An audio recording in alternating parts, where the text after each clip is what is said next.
Sync 366 video series. So, an inversion pattern, you probably have not heard of that because people talk about patterns all the time, but they don't really talk about patterns that are actually running in the opposite direction of what is organic. So, inversion patterns would be considered an inorganic or an unnatural pattern.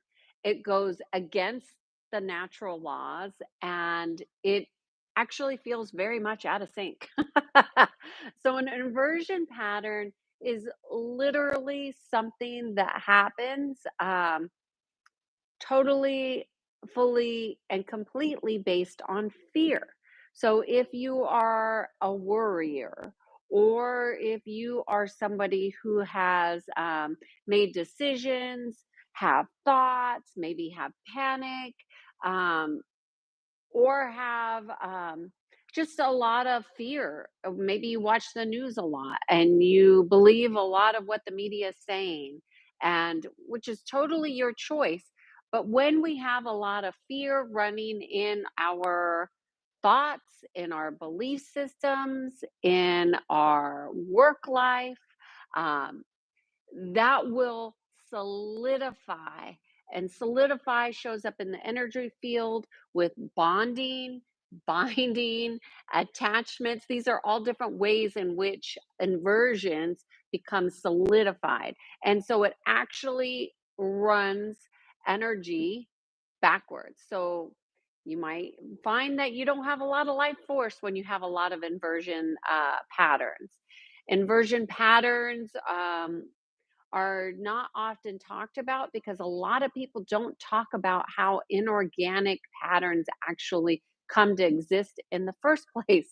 Because a lot of people think that, what we see is what it is, and they don't realize that there's an undercurrent that creates, like everything that is created in your world started in what's called the unmanifest. It started in the non physical field and it had to become manifested through patterns, which are also known as blueprints. It could give this energy psychology is its own language because it's very different than how people how things actually occur in the physical world, because this is what happens when the patterns have manifested.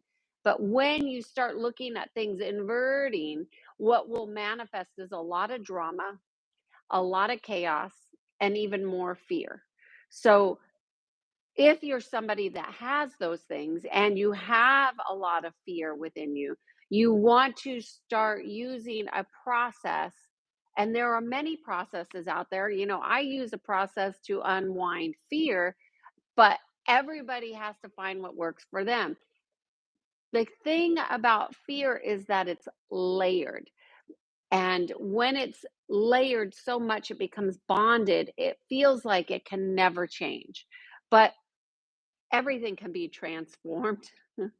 Everything can change, but it takes work. It takes a lot of practice to really identify what your fear is. I mean, a lot of people aren't even sure what they're afraid of, and the lack of identification leaves the unknown even bigger. So that actually grows the fear. But if you take time to actually identify, oh, I'm afraid I may die, and which I have clients come to me with fear of death. They don't have it anymore, but they might come saying, I fly a lot, I get a lot of flight anxiety, I just am afraid I'm going to die. I have this death fear. And that becomes a real experience for many people. After one session, that's gone. But you still have to contend with the thought processing and the beliefs that are connected to what created that in the first place. But once the fear is removed, you move on and you even forget that you had the fear. Like when I talk to my clients that was their issue when we first started, let's say 4 or 5 years ago, and now I talk to them, it doesn't even phase them. They get on planes, they fly, and flying is much harder now than it was, you know, 4 or 5 years ago. It's significantly more challenging to fly now as far as energy. than it was before. So that is inverted patterns. That is what they do. They run backwards and they become very solidified. And underneath all of them is fear. So, my suggestion is to at least begin to identify your fears and really understand where is that coming from. Not who started it, but where did it come from within you? And is it grounded in anything that's valid and true? And by valid and true, that means is it aligned? Is the fear aligned to the natural laws? And probably you're gonna find that it's not. So then again, it goes back to your beliefs. So hopefully you'll find this helpful. Cheers to being in sync. I am Kiana Sage, and I guide people to peace.